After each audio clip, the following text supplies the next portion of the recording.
it's time for me to invest in a new cosplay. I went through my wardrobe, I went through my cupboards. I found this remaining velvet. It's velvet. I made a capelet from it. It was for my Victorian vampire costume. And it's actually an exact right shape for what I'm looking at doing, because when searching my cupboard I found a white wig and I decided that I wanted to do a Storm from Xmen cosplay.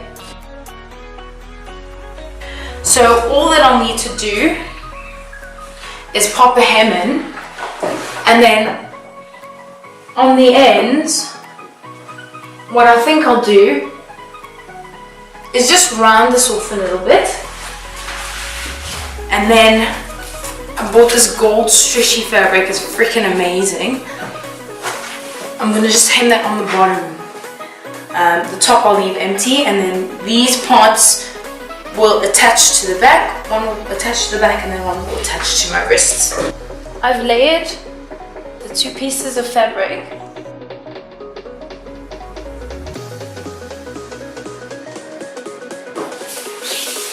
I'm moving on to the gold fabric.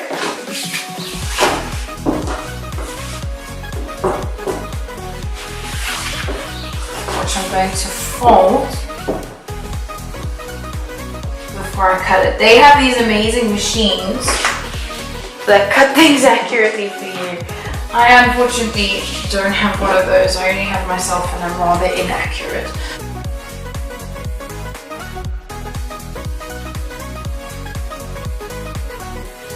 Not bad.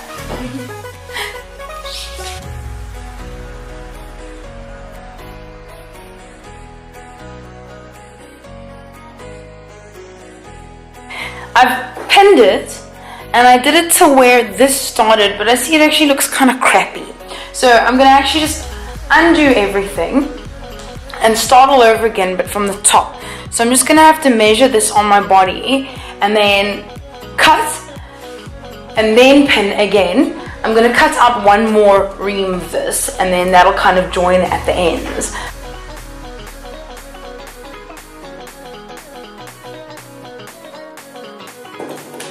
And then everything that's left over in this gold fabric is going to do the bust. So the costume bust needs to be lined, and then the legs, the boots.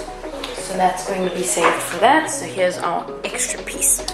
First, I will be putting a hem in here.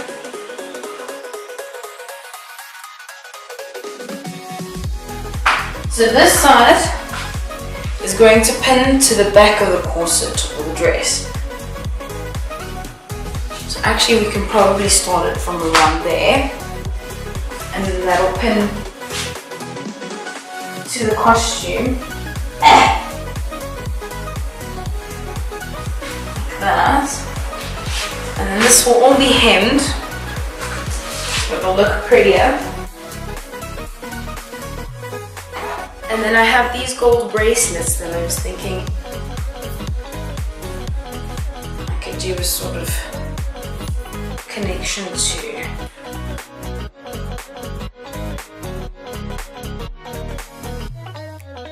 I've pinned them together, and because I don't have marking chalk, I'm just gonna just put a little mark on here that this is the back.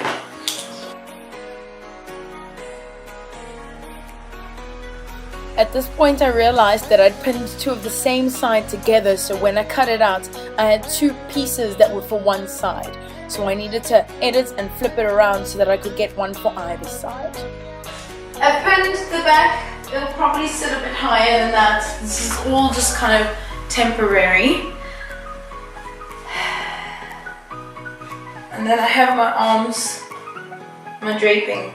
This one drapes a bit better than that one. So I've pinned them together the right way around. Make sure that you don't pin them so they have the furry side has to be on outside both ways. That sounded like I was having a stroke. The furry side needs to be facing outwards when you pin both of them together. Don't pin them together the same way. I just did that, cut it, and it was incorrect because then I had two of the exact same pieces, not mirrored pieces. Sorry, I'm shouting. So now I'm just going around these edges just to even it out so that they are symmetrical.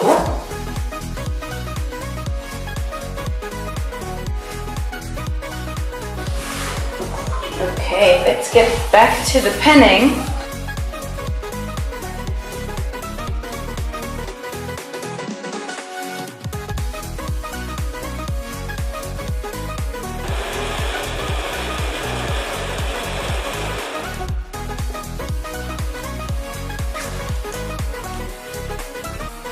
This gold is not easy to work with.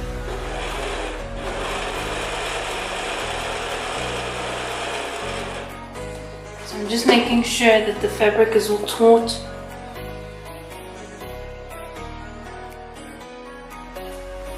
I finished sewing the gold on.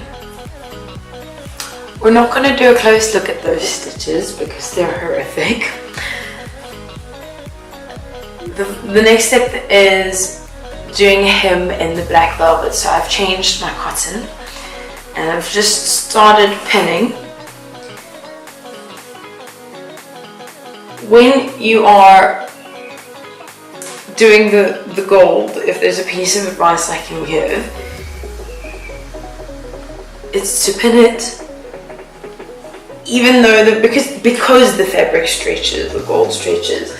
My initial one, I pinned it and it was like stretching and I was like, oh gosh, I don't think I need pins the next time around. So I tried to sew it without pins the second time and it does not look good. So I'll just have to mesmerize people with my charm so that they avoid a closer look at these. This is going a little easier than this. This is that kind of plastic, almost like rubbery. So I would have to like really force it through the sewing machine. So just take it slowly when you're doing the gold. So these are the little corners where the back. See, I accidentally sewed one and I didn't sew the other. I now need to attach these two together and then together they will go onto the back of the costume. And let me just pin this.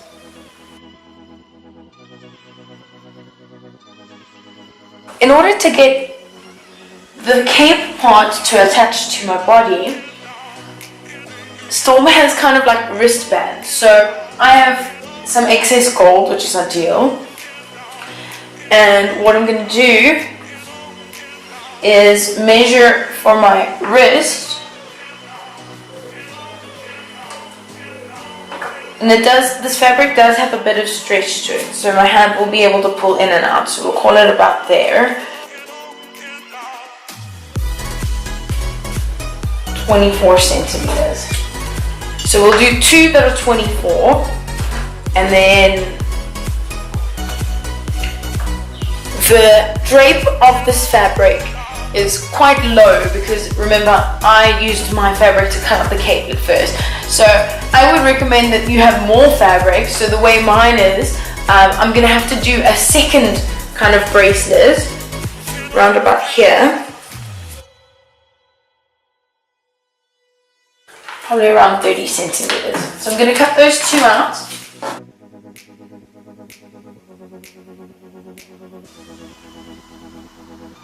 I'm just going to flip them inside out. Like that. And then pop a little hem in there.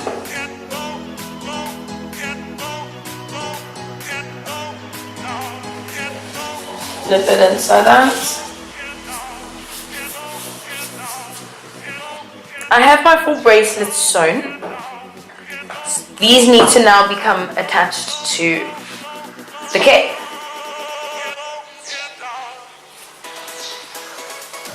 The first one will be in the corners.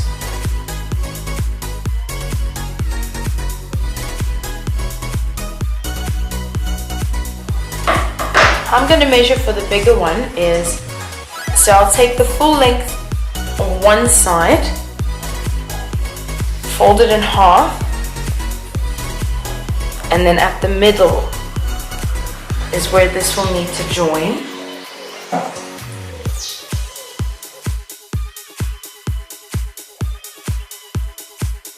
So I've pinned it to the back and then just popping them on. It goes over the crook of the elbow and then over the wrist.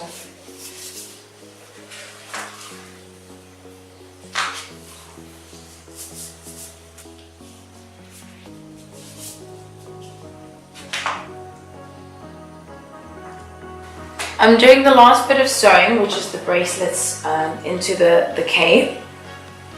I thought I would be able to do it on the sewing machine, but I realized because I'd sewn the circle already, it wasn't going to be possible because it was already a closed loop. So I'm just going to do this by hand.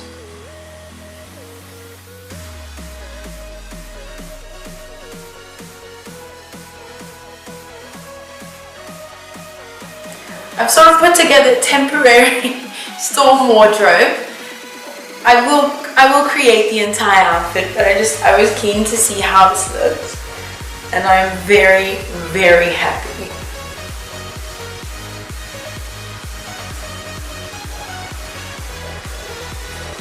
So that's part one, done.